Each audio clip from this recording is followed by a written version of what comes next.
Claire Whitmore leaned against the passenger window of the old SUV as it climbed the winding coastal road, eyes fixed on the grey Atlantic stretching endlessly beyond the pine trees. Her mother, Margaret, gripped the steering wheel with a tightness that said more than her silence ever could. They hadn't spoken much since leaving Boston that morning. There was too much unspoken grief sitting between them. A year since the funeral. A year since Eleanor vanished into the cold earth without warning, without goodbye.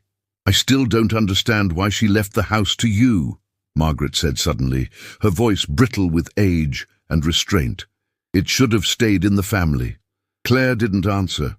She had no explanation either.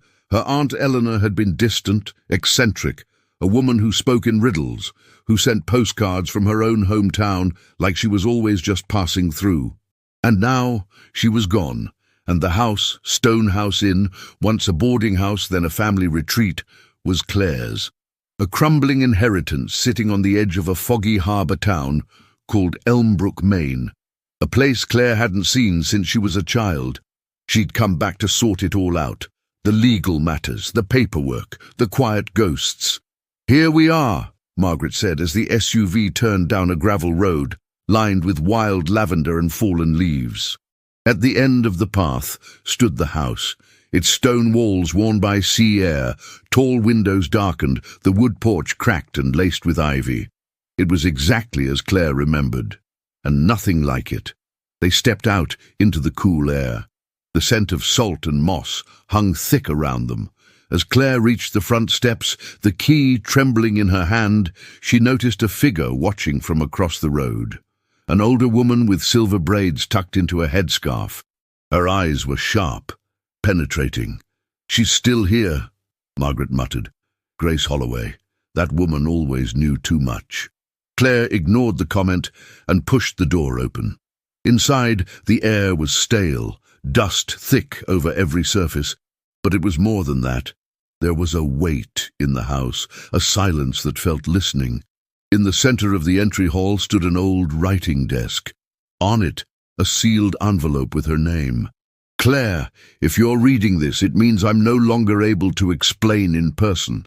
But the truth is here, in this house, hidden in the walls, the floors, the past. Be careful who you trust, and never ignore the voices that speak when you're alone." Eleanor Claire read it twice, then folded it neatly and slipped it into her coat pocket. Something cold slithered down her spine, but she straightened and looked around the room. This was her home now, and her ghosts to face. The next morning, Claire wandered through the stone house alone, tracing her fingers along picture frames and old wallpaper that curled like forgotten parchment. Each room felt like a memory trapped in amber, some comforting, some uneasy. In Eleanor's study, she found books stacked in uneven piles, journals filled with meticulous notes in a looping hand, maps of Elmbrook dating back to the 1700s, and a list of names, half crossed out, with a single phrase underlined again and again, "Find the original deed." Claire didn't know what it meant, but she recognized one of the names, Julian Mercer, a boy she used to see during childhood summers here. He had been tall, quiet, with dark eyes and an intense stare. She hadn't thought of him in years. A knock at the front door startled her. She opened it to find a man in a sheriff's deputy jacket. "Claire Whitmore?" "Yes, I'm Deputy Ryan. Just checking in. Heard you came back to the house. Your Aunt Eleanor was important around here." Claire nodded, unsure what to say. "She used to say this place had a heartbeat," he added. "Always found that strange." She gave him a polite smile, and he tipped his hat before walking away. Later that afternoon, Claire ventured into town. Elmbrook hadn't changed much. Still the same weathered storefronts, cobblestone sidewalks, and the old general store that doubled as a town gossip hub. Inside, she overheard her name. "Claire Whitmore's back. Poor girl. After what happened to her aunt, I'd never step foot in that house again. She won't last a week." Claire turned and left without buying a thing. On her way back, she stopped at the Historical Society, housed in what used to be the town courthouse. An elderly man named Henry Callahan ran it now. "Eleanor's niece," he said, smiling with a sad kindness. She used to come by here every week, asking questions about the land, the old families. Do you know anything about a deed, something important she was looking for? Henry paused, then nodded slowly. Eleanor believed something was hidden when the Whitmore property was divided in the 1800s. A secret transfer. She thought someone forged documents to erase the Holloway family's claim. Claire blinked. Grace Holloway? Yes. Her family once owned the land your house stands on. That night, Claire couldn't sleep. She wandered the house barefoot, listening to the creaks of old wood, the wind through the chimney, and just as she passed the old parlor door, she heard it. A voice, faint, female, calling her name. Claire! She spun around. No one, but the air was ice cold, and the old record player turned on by itself, playing a scratchy version of an old hymn. Claire stood frozen in the dark. The house had started speaking. Morning light filtered through the tall windows of the study, catching dust in golden streams. Claire hadn't slept. Her mind circled the voice she'd heard, soft, unmistakable. Her name spoken in the dark. She told herself it was a dream, an old house creaking, a frayed mind grieving. Still, she found herself standing outside Grace Holloway's gate at dawn, heart pounding. Grace opened the door before Claire could knock. "I figured it wouldn't take long," she said, already walking away. "Come in." The inside of Grace's home was like stepping into another century. Herbs drying in bundles, jars labeled with names Claire couldn't pronounce, candlelight flickering despite the sunlight outside. "You were close to my aunt," Claire began. "I was her friend," Grace said, "and the only one who believed her when she said this house, your house, was still holding secrets." "Secrets about what?" "About your family, about mine, and about what was taken from us." Claire hesitated. She mentioned something about a deed. Grace nodded slowly. "A long time ago, my great-great-grandmother was a maid for the Whitmores. But the truth is, the Holloways owned part of that land long before your people put stone on stone. They buried that history, just like they buried other things." "What other things?" Grace handed her a folded piece of parchment, worn, brittle, with a handwritten map. "I've been looking for the rest of it," Grace said. "Eleanor thought it was hidden in the foundation." Claire felt a chill creep down her spine. "She told me to find the truth, but I don't know where to start." Grace fixed her with a look. "Start by listening. The house isn't just creaking. It's remembering." Back at Stonehouse Inn, Claire examined the map. The lines were faded, but a symbol stood out, an H inside a circle, drawn beneath what looked like a well. She wandered to the back of the property, where an old stone ring sat half-sunken into moss. It had once been a well, now dry and boarded up. Removing the boards carefully, she peered inside. Nothing but darkness and the faint smell of damp stone. Still, she felt something down there, like the past was watching. That night the voice came again, firmer this time, urgent. "Help me!" Claire jolted awake. In the hallway, a door she was sure had been closed now hung open. It led to the attic. The attic stairs groaned with every step. Claire climbed slowly, flashlight in hand. Dust swirled like ghosts in the beam of light. The space was cramped and cold, filled with forgotten trunks, covered furniture, and old photographs nailed to the beams. She found a box marked Eleanor and opened it carefully. Inside were more journals, letters, and a photograph of two young girls. One was clearly Eleanor, the other with dark braids and warm eyes. The back read, "Eleanor and Grace, 1961. Claire smiled faintly. Then she spotted something wrapped in oilcloth behind a stack of books. She unwrapped it carefully. An old iron key, heavy in her hand. Tied to it was a note. "Basement, behind the furnace." Heart racing, Claire descended back into the main house and made her way into the basement.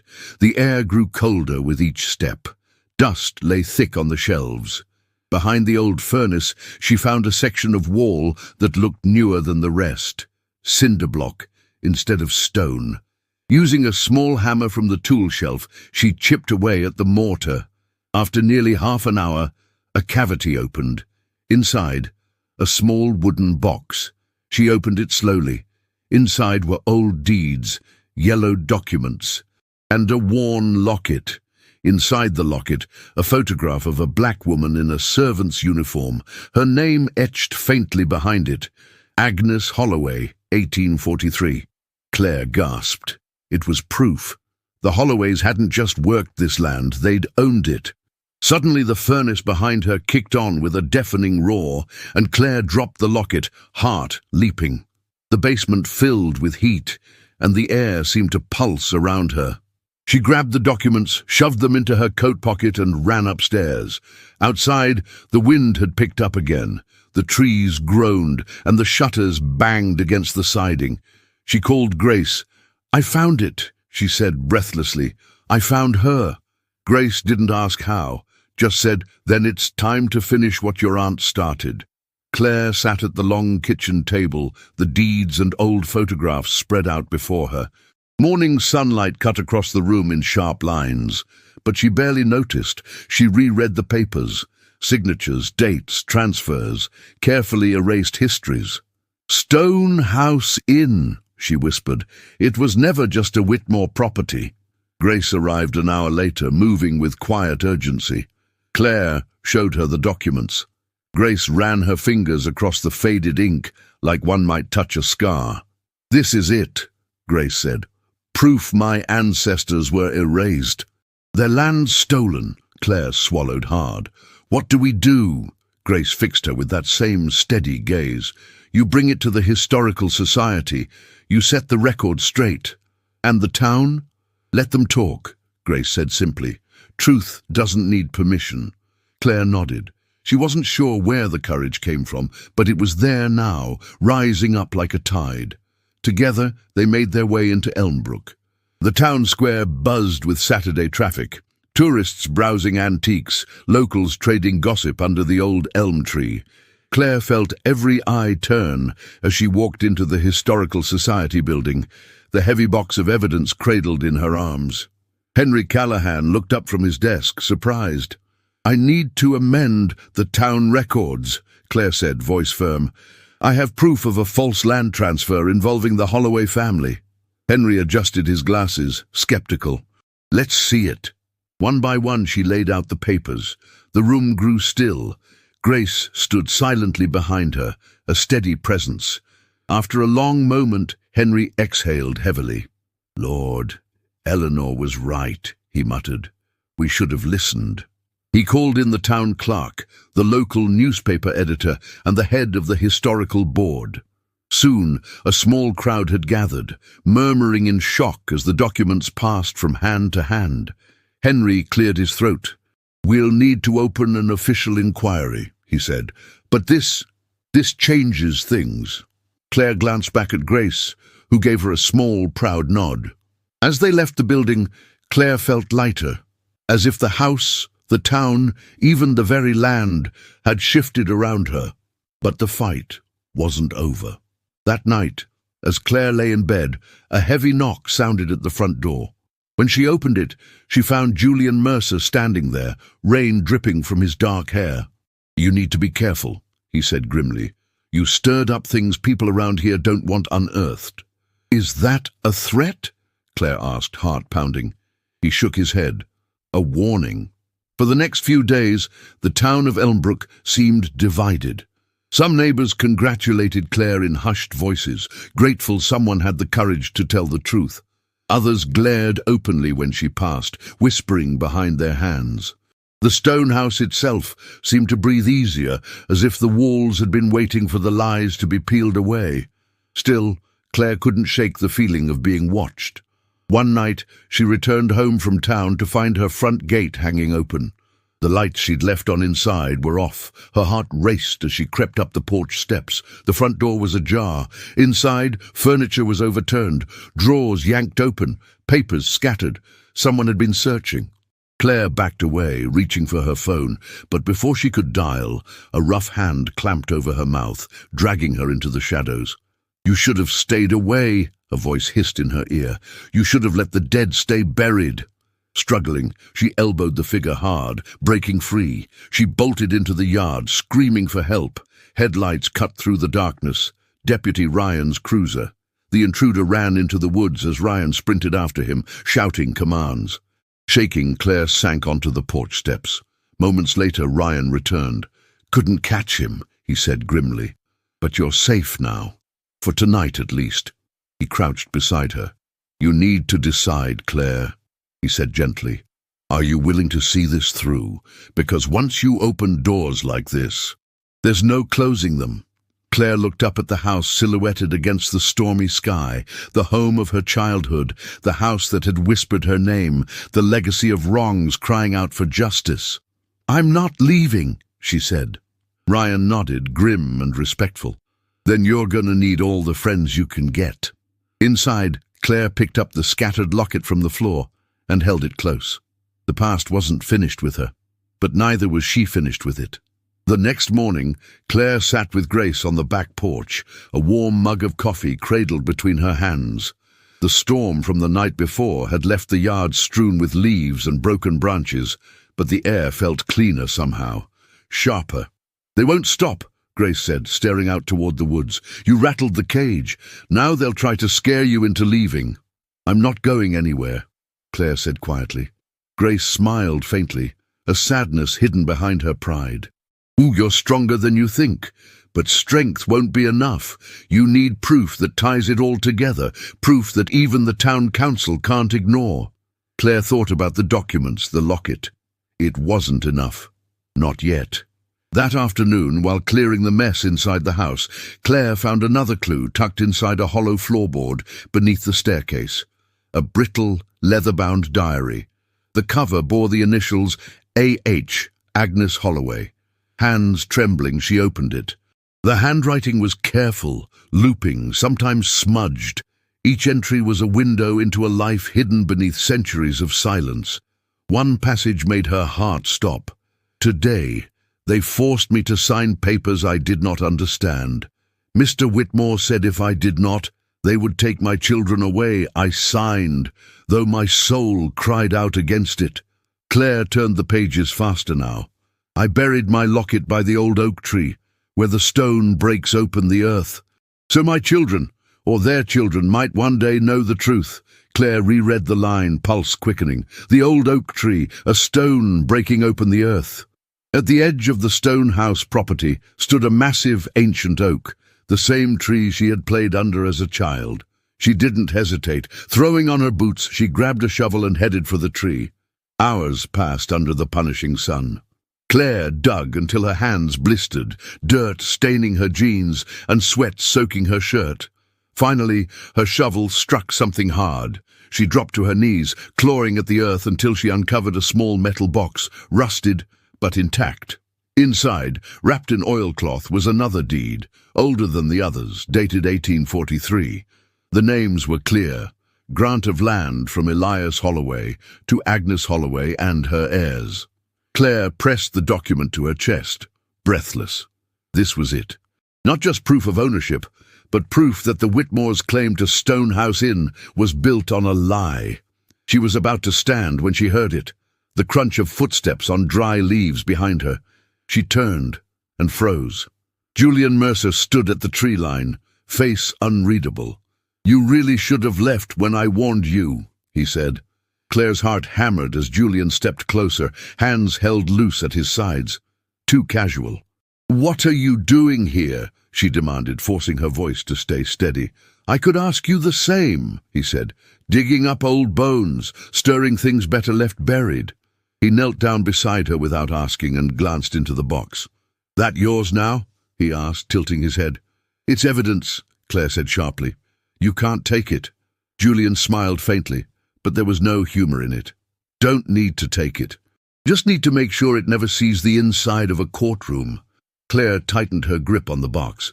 "You're part of this, aren't you?" she whispered. "Your family. Your father." Julian's expression hardened. "My family built this town, sacrificed for it. We're not about to let it fall apart because of some century-old grievance." He stepped forward, reaching for the box. Before he could touch it, a shotgun cocked behind him. "Move one more inch, son, and you'll regret it," a voice drawled. It was Deputy Ryan standing firm at the tree line, shotgun leveled with deadly calm. Julian backed off slowly, hands raised. "This isn't over," he spat. "It is for you," Ryan said. "Turn around and walk away." Julian hesitated, then melted into the trees without another word. Claire collapsed onto the ground, shaking with adrenaline. Ryan lowered the shotgun and knelt beside her. "You all right?" "I think so," Claire whispered. "I found it, the proof." Ryan helped her to her feet. "Let's get you and that box back to town. You've got a lot of people who'll want to hear what you have to say." As they walked back toward the house, Claire glanced over her shoulder once. The oak tree stood tall against the reddening sky, its roots twisted deep into the earth, strong enough to weather any storm. And so was she. The town hall of Elmbrook had never been so full. Locals packed the wooden pews, murmuring like a restless tide, while flashes from local reporters' cameras lit up the narrow room. Claire sat at the front, hands tight around the metal box resting in her lap. Inside it, the final truth. Grace Holloway sat beside her, regal and calm, wearing a simple blue dress and a necklace that had belonged to her grandmother, the legacy now fully restored. Henry Callahan called the meeting to order, his gavel striking hard against the oak podium. "We are here today," he began, "to address the formal request to amend the town's historical record concerning the ownership of the Whitmore property, now known as Stonehouse Inn." He nodded to Claire. Taking a steadying breath, Claire stood. "My name is Claire Whitmore. My family has lived here for centuries, but history is not just made by those who write it. It's made by those who lived it. And the truth is, my ancestors stole what never should have been theirs." Gasps echoed through the room. Claire opened the box and carefully laid out the documents. The original deed from Elias Holloway to Agnes Holloway, the forced papers, the journal entries. "The Holloway family owned this land before the Whitmores," she said, voice rising with conviction, "and they were cheated out of it." Silenced. A heavy, stunned silence settled over the room. Grace stepped forward and laid her hand lightly over the deed. "My great-grandmother was born here, worked this soil with her bare hands, raised her family under its trees. Her memory will no longer be buried." Henry adjusted his glasses, visibly moved. "The council will review these documents," he said hoarsely, "but I see no reason to delay. I propose that the land's original history be restored and the Holloway family be recognized as the rightful founders alongside the Whitmores." A resounding chorus of "I" filled the hall. Claire closed her eyes for a moment, letting the sound wash over her. It was done. The truth had finally come home. 2 months later, the Stonehouse Inn stood proud and alive once more. Fresh paint brightened the shutters, new gardens bloomed along the paths. Laughter and music drifted from the grounds, where the town gathered for the first Founders' Festival, now honoring both the Whitmore and Holloway families. Claire leaned against the porch railing, watching children chase each other around the old oak tree. The same tree that had guarded its secrets for so long. "You did it," Grace said, stepping beside her. "You gave them back their story." "We did it," Claire corrected, smiling. She spotted Deputy Ryan chatting with townsfolk by the lemonade stand. He caught her gaze and tipped his hat in that quiet, steady way she was beginning to treasure. "I guess I'm staying after all," Claire said softly. Grace chuckled. "Elmbrook's lucky to have you. The house is lucky to have you." Claire looked up at Stonehouse, its windows gleaming, its doors open wide, its walls lighter somehow, freer. The house had chosen her once. Now she had chosen it back. As the sun dipped low, casting everything in a golden light, Claire felt something brush her shoulder. A breeze, a whisper, a presence. She turned, half expecting to see Eleanor standing there with that sly smile of hers. Instead, she heard it. Just a whisper, carried on the wind. "Thank you." Claire smiled, her heart full, as the festival lights flickered to life around her. Home wasn't a place you inherited. It was a place you fought for. And sometimes, When you listened closely enough, it whispered back.